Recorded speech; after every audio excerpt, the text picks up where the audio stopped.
Yikes. This one's gotta hurt.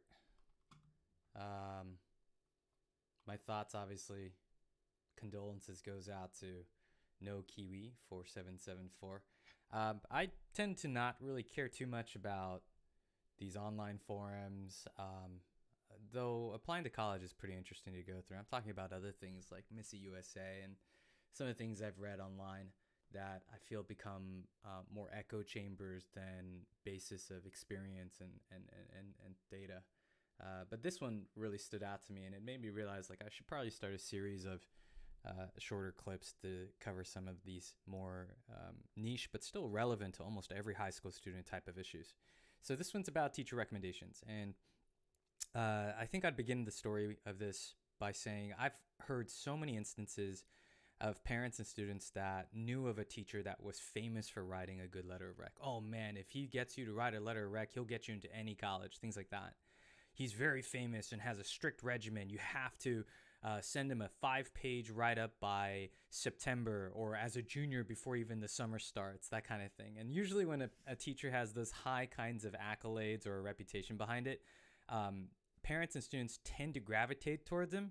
I tend to go the opposite way. I tend to not gravitate towards those kinds of teachers because the truth is that while they can give you a higher ceiling of getting like more, I guess, like value points or stronger signals, ultimately they can also be a trap. And I think this is unfortunately what No Kiwi 4778 has run into. So let's go ahead and read her or his post. Earlier this year, I applied to a few summer programs and needed a LOR from a science teacher specifically. Due to COVID and online school, I could only ask my AP physics teacher from junior year. That program receives around 900 applications, got rejected, yada, yada, yada. I ended up needing that letter sent somewhere else back in April. And today she was able to, or whoever was able to secure a copy from, to read it for herself. And the letter is terrible. And before I read it, it's bottom line. She thought that she had a good teacher rec from a physics teacher junior year, sent it to a summer program, got rejected. Now that shouldn't usually raise a lot of alarm bells because it kind of depends on how prestigious the major or summer program is. Is it like RSI, super competitive, and MIT, BWSI, and obviously like a teacher rec is not going to be the first thing on my radar. But unfortunately, she reused that same letter for her college apps, it seems. And she got a chance to actually read it aloud. And so let's see what it said. Name, so whoever the student is, certainly has the work ethic, but I think it's mostly spurred on by being overly concerned with grade and class rank than actual understanding. This is a boon when it comes to learning new tasks, but does prove to be an issue with content that builds a foundational knowledge and also results in a bit of complaining to their peers. Dang. That's rough. You don't want to be known as someone who's whining and someone who's just being superficial with your academics. Name is a hard worker when they can see an end goal but lacks confidence under when their knowledge is tested. Dang.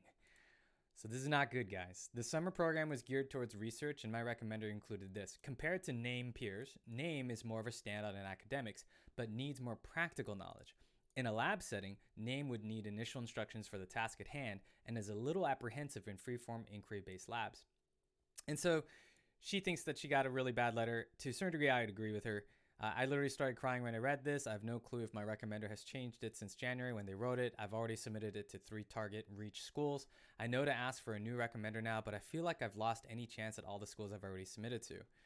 Not necessarily true. You might want to provide, you can always send an update. Another thing which might be a little awkward is you could probably confront the teacher, but not in an adversarial way, but say like in a way where you acknowledge and agree, because the teacher probably is right about this student, that this student is exuding things that he's trying to articulate in the letter. Because again, guys, I've seen a lot of parents who think their child, their son or daughter is like the golden child. And I just need one meeting with them to realize that they're kind of potato, or they don't really have the right ethics, and the parents are putting too much emphasis on like the grades and the results rather than all the other EQ, social skills, and other aspects that come into a letter of recommendation from a teacher. But yeah, she is kind of in a rock and a hard spot, but there are solutions to this. I have helped students in the past do this. My only other option for STEM lore a letter of recommendation, LOR, is my ninth grade advanced geometry teacher who sponsors the club I'm president of. That's an excellent choice, whoever you are. You should probably pick that back up, and you should try to find a solution to how you can address the first letter. I'd probably put in additional information, or once you submit, they give you a post application portal where you can upload additional information. Though not every school will offer it. At the very least, you send an undergraduate admissions email with your Common App ID to make sure they can identify you and attach you. But you would essentially say that, well, let's finish this first, actually. I've been hoping to have a junior year upper level course teacher, but I do not think I can submit this letter anywhere. I agree with you. You should not. My other letter was absolutely amazing. Name me as a top 100 student, trustworthy, etc. How much can that help? A ton. So now you have two letters that are mixed signals. So they need the third to back it up. So the third would be really helpful from that ninth grade teacher, not because it's ninth grade and it's advanced geometry, because she knows that you run a club.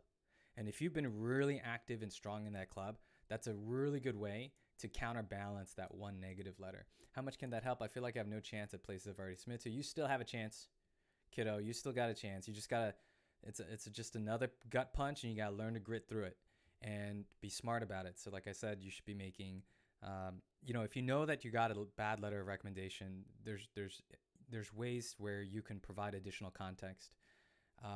He also mentions, I don't know if it means anything, but I did fairly well in the class despite having schedule issues and missing 10 weeks of instruction. So that's probably what I'd lean on. That's the concrete detail of, hey, it has come to my attention that I may have been given a letter of recommendation that has come, with a rather kind of harsh set of judgments. And I acknowledge all of those. I think that those are all elements of mine, elements that I could see personal improvement and development in. And it's my intent when I go into university to pursue that, right? But the context I like to add is that in that class, I don't think I had the chance to demonstrate my full potential and to showcase what I genuinely have an interest in and my genuine attitude towards learning. And the reason why is because I missed literally 10 weeks of instruction.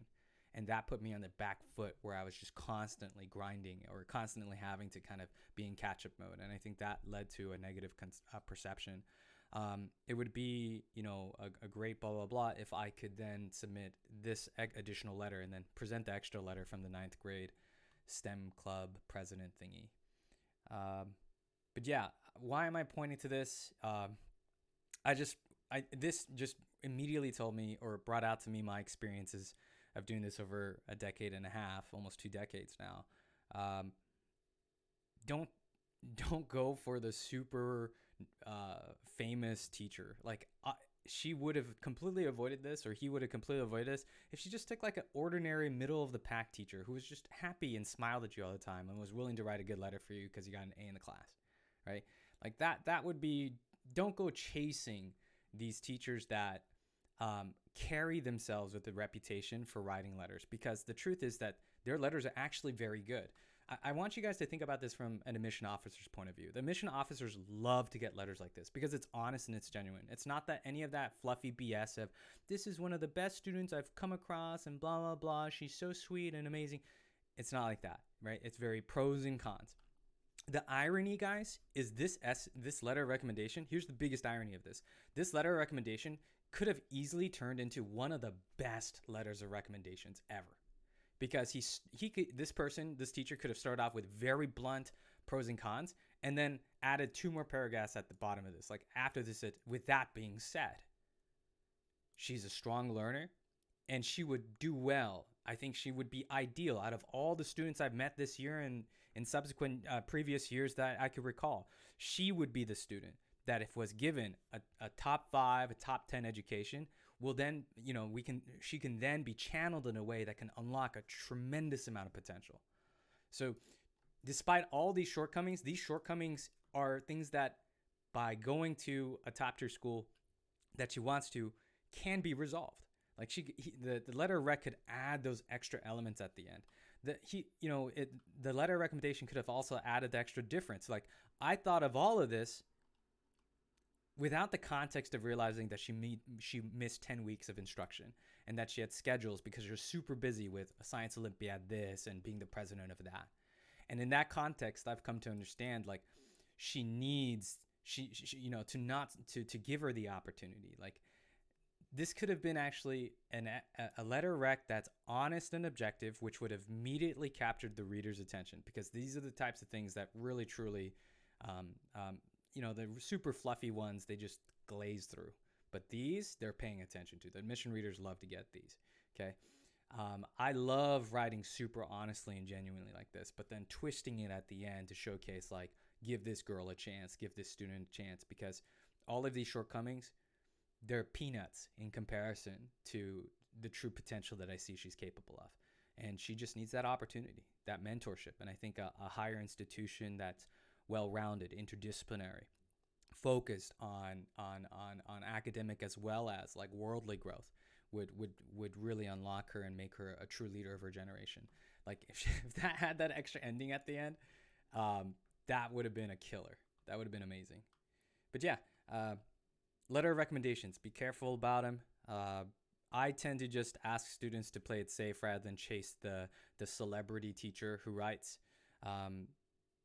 Parents and students, in my experience, your estimation, your sense of how good a letter of rec your teacher will write you is probably 9 times out of 10 inflated. I can't imagine, like, where do I get that? 90% of my students I've been kind of working with this year say they'll get great letters of rec, but I meet with them monthly. I ask them questions about, majors and how they spend their time, and I get to see kind of their mannerisms. And as I mentioned, I think 90% are not as strong as they think they are. And so that particularly comes with parents. I think parents have the biggest discrepancy in terms of how they perceive their child in terms of a letter of recommendation point of view of what kind of quality letter of rec they'll get. Don't get me wrong, though. There's plenty of parents that should definitely be proud and plenty of students that should definitely be confident. But those are rarer to me. So yeah, I hope this helps. And until next time, adios.